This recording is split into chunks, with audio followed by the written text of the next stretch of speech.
a lot of people ask me, why are you working with women? Why aren't you teaching the men? And I'm like, if I teach the women well, they will teach the men what they need to know as well. Because I know. men have conditioning and women have conditioning, but you get the goods if you do the work, right? So what we studied also was woman in a meeting syndrome.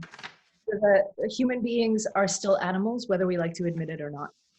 And one of the greatest things I learned from dog training, from a dog trainer, was that you actually tell the animal, if the animal doesn't think anyone's in charge, the animal will run around freaking out, being like, how do I get this pack protected, water, you know, all that stuff.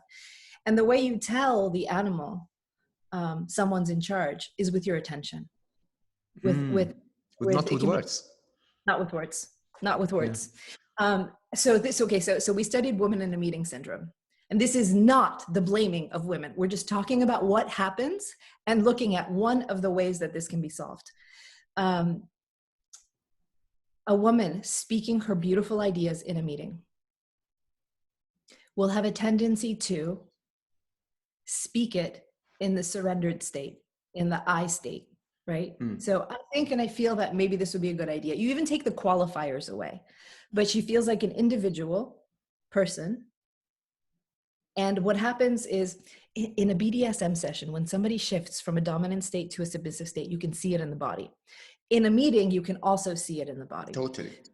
So she's speaking, but she's surrounded by a bunch of dominant energy, right? That's looking at her, right? She says an idea and it doesn't land in their bodies as a dominant message. So everybody feels the itch, and you see what happens. People are feeling uncomfortable in their seats. She's spoken. It's not just sexism, though sexism exists. And then a man who's going to naturally state things in the dominant sense repeats what she said. And we've studied this enough to be able to prove that it's not that he's a man. It's that he puts his attention out on the whole room and informs the room that this is where we're going, and then waits for the argument, right?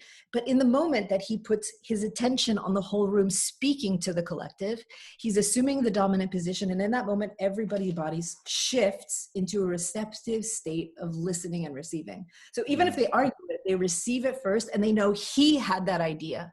Whereas in the memory, she's saying it first starts to disappear very quickly because it sounded like she was talking to herself.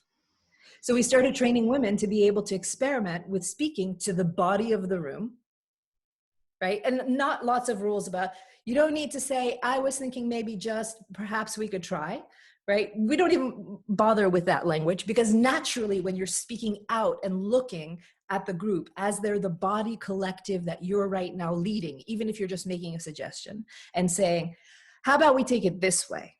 All of a sudden, poof, everyone hears and flags that person gave that idea in that moment of leadership in a collective.